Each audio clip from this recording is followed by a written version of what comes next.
Late at night, in the heart of Beirut, the silence was suddenly broken. A powerful explosion echoed across the city. Windows shattered, buildings shook, and within seconds, panic spread through the streets. Smoke began rising into the sky. Emergency sirens filled the air, and for millions watching around the world, one question immediately emerged. Why is Beirut being hit again? Because this wasn't just another airstrike. This moment may mark something far more dangerous. A turning point in a conflict that is no longer contained. In the latest escalation, Israeli forces launched a series of airstrikes targeting areas in Lebanon. One of the most shocking developments was a strike in central Beirut, an area not typically associated with frontline combat. According to early reports, at least several people were killed. Many more were injured, and entire buildings were reduced to rubble. At the same time, Israeli air attacks intensified across southern and eastern Lebanon. Fighter jets carried out repeated strikes. Helicopters conducted low-altitude operations. And artillery fire was reported near border regions. This was not a single, isolated attack. It was part of a broader and expanding military campaign. To understand why this matters, you need to look beyond the headlines. Because conflicts in this region are not new. But this feels different. Historically, most confrontations between Israel and armed groups in Lebanon have remained limited in scope, focused mainly along border areas. But striking central Beirut changes the equation. It signals a willingness to escalate, to expand the battlefield, and to take greater risks. This is what makes analysts concerned, because when a conflict begins to move beyond its traditional boundaries, it becomes much harder to control. Behind every military decision, and this latest escalation suggests a shift. Israeli forces appear to be targeting not just immediate threats, but also deeper infrastructure, command centers, supply networks, operational hubs. The goal? To weaken the capabilities of opposing forces at a structural level. But such strategies come with consequences, because deeper strikes often lead to stronger responses, and stronger responses can quickly escalate into something larger. This is where the situation becomes critical. Conflicts do not exist in isolation. Every action triggers a reaction. And in a region as complex as the Middle East, those reactions can come from multiple directions.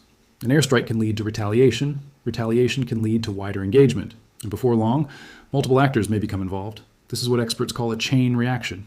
And once it begins, it becomes extremely difficult to stop. While airstrikes dominate headlines, another development is quietly unfolding. Ground operations in southern Lebanon are expanding.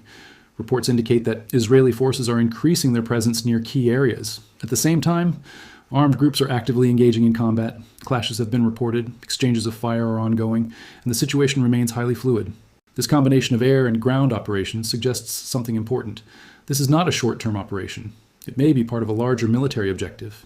Beyond strategy and military movements, there's another reality, one that often gets overlooked: the impact on civilians. In Beirut, families were forced to flee their homes. Entire neighborhoods were thrown into chaos. Emergency responders rushed to rescue survivors from collapsed buildings. Hospitals began receiving the injured. And across the city, fear spread rapidly. Because when strikes hit urban areas, the line between military targets and civilian life becomes blurred. As news of the strikes spread, the international community reacted quickly. Governments issued statements. Diplomatic channels became active. Calls for restraint were made. Because the world understands what is at stake, a wider conflict in this region would not remain regional for long. It could affect global stability, international relations, and economic conditions. This is why every development is being closely monitored. Right now, the situation is still evolving, but several warning signs are already visible. Increasing frequency of strikes, expansion of military operations, growing intensity of confrontations. These are all indicators of escalation, and history shows that once conflicts reach this stage, they rarely de-escalate quickly. Instead, they tend to intensify. One of the most dangerous aspects of modern conflict is the cycle of escalation: action, reaction, counter-reaction, each side responding to the other, each step raising the stakes, until eventually, the situation spirals beyond control. Breaking this cycle requires diplomacy, restraint, and timing, but in moments of high tension, those factors are often in short supply. To truly understand what is happening, you have to zoom out. This is not just about one city or one strike. It is about a region where multiple tensions exist at the same time: political rivalries, security concerns, historical disputes, all overlapping, all interconnected. And when pressure builds across multiple fronts, it only takes one spark to ignite something much larger. This is the question everyone is asking. What happens next? Will the conflict remain contained, or will it spread? Will diplomatic efforts succeed, or will military operations intensify? Right now, there are no clear answers, only possibilities, and many of those possibilities are deeply concerning.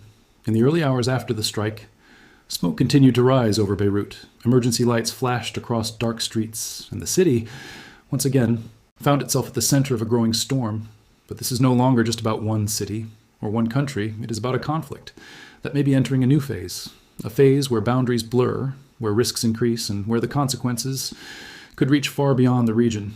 Because sometimes history doesn't announce itself loudly. It begins quietly, with a single moment, a single strike, and only later. Do we realize it was just the beginning?